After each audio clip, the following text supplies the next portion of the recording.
Bonjour à tous et à toutes. Merci de votre présence, de vous être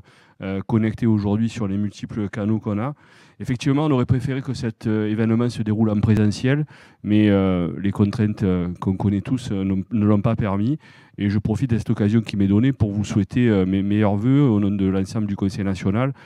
pour cette année 2022 et que finalement l'espoir qu'on porte tous de retour à une vie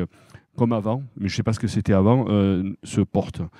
Ce colloque, ça a été dit, rassemble beaucoup de gens et c'est dans un lieu très symbolique aujourd'hui, l'Amphi-Weiss de la fac de médecine de Paris,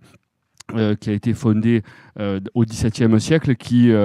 finalement nous rejoint et nous permet, à travers le regard que vont porter des experts, des anciens chercheurs et des responsables publics que je salue d'être là, d'être venus aujourd'hui, pour dessiner peut-être l'ambition qu'on porte et ce que devrait être le système de santé de demain. C'est très important. Moi, je voudrais saluer, vous voyez derrière les kakémonos et nos partenaires, et notamment Lydia Morlet qui est là présente aujourd'hui et qui va intervenir. Je remercie vraiment chaleureusement pour cette collaboration qu'on porte depuis plusieurs années maintenant et franchement, toute l'équipe de chercheurs qui est autour d'elle,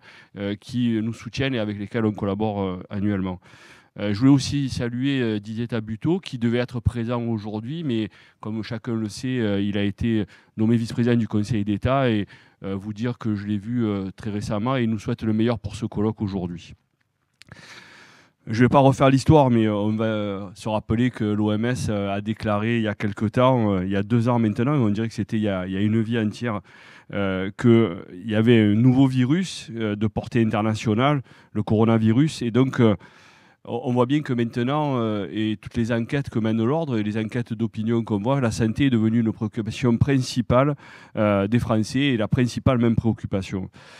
La crise sanitaire a mis au jour les attentes renforcées des patients, des responsables politiques en termes de répartition, des soignants,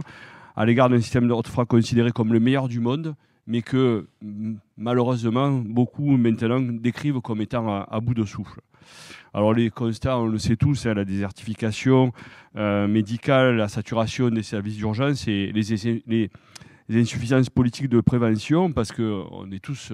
à vouloir passer sur un nouveau système, font que l'égalité aux soins, l'égalité d'accès aux soins est devenue une question clé, notamment pour notre pacte social. Tout le monde aspire à une nouvelle gouvernance sanitaire plus décentralisée, et donc c'est quelque chose qu'on va essayer d'explorer aujourd'hui. L'hôpital est en souffrance, on l'a dit, on ne sait plus comment faire vraiment pour arriver à reconstruire, à rebâtir. Et autour de tout ça, il y a quand même un enjeu majeur qui a été souvent décrit par les infirmiers, c'est la montée en compétence des professionnels de santé et le renforcement des coopérations. Comment mieux répartir sur le territoire, comment mieux se répartir, comment mieux juxtaposer des compétences, les recouvrir quelquefois, mais pas entrer en conflit, pour garantir la qualité et l'efficience des soins également répartis sur l'ensemble du territoire. En tout cas, le constat qu'on fait de notre côté, en qualité d'infirmier, la première profession numérique en France, 750 000 professionnels, c'est qu'il est urgent d'avancer et que le statu quo actuel n'est plus possible et n'est plus envisageable. C'est plus une option. C'est un peu ce qu'a souhaité signer, en co-signant l'ordre à la tribune avec, qui est paru dimanche dans le JDD, avec 55 organisations professionnelles qui regroupent des professionnels de santé, on arrive le 17 mars prochain à débattre avec tous les candidats à la présidentielle sur le système de santé. Et je vais rappeler ce qui a été écrit. Les crises sont des moments de mise à l'épreuve collective. L'événement d'ampleur qui nous frappe nous oblige à repenser le système de santé. Donc on voit bien que c'est une prise de position, de conscience globale de l'ensemble à la fois des acteurs politiques et des usagers. Et c'est vraiment le sens de ce colloque aujourd'hui pour rendre un système de santé plus proche, plus efficient et plus durable.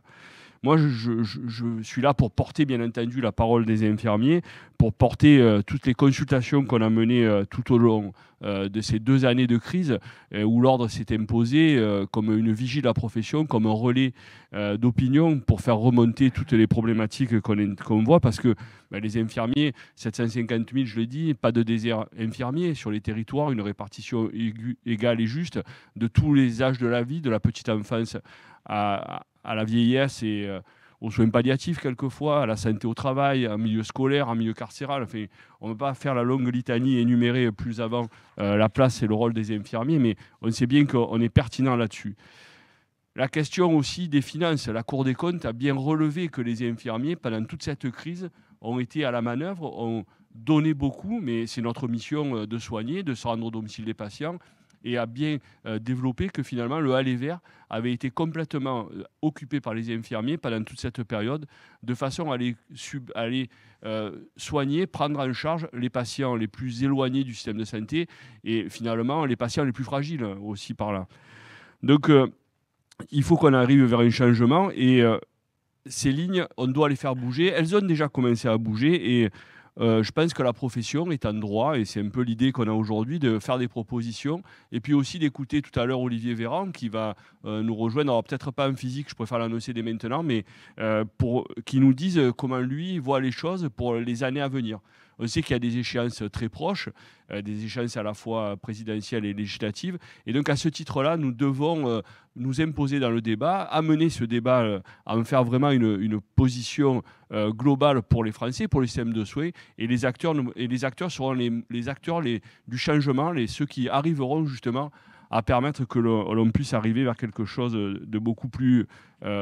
égalitaire pour l'accès aux soins, pour la prise en charge de qualité sur tout le territoire. Donc je souhaite que nos travaux jettent un coup de projecteur, à la fois informés par toutes nos enquêtes, par les apports que vont amener tous les participants aujourd'hui, honnêtes et exigeants sur les forces et faiblesses de notre système de santé,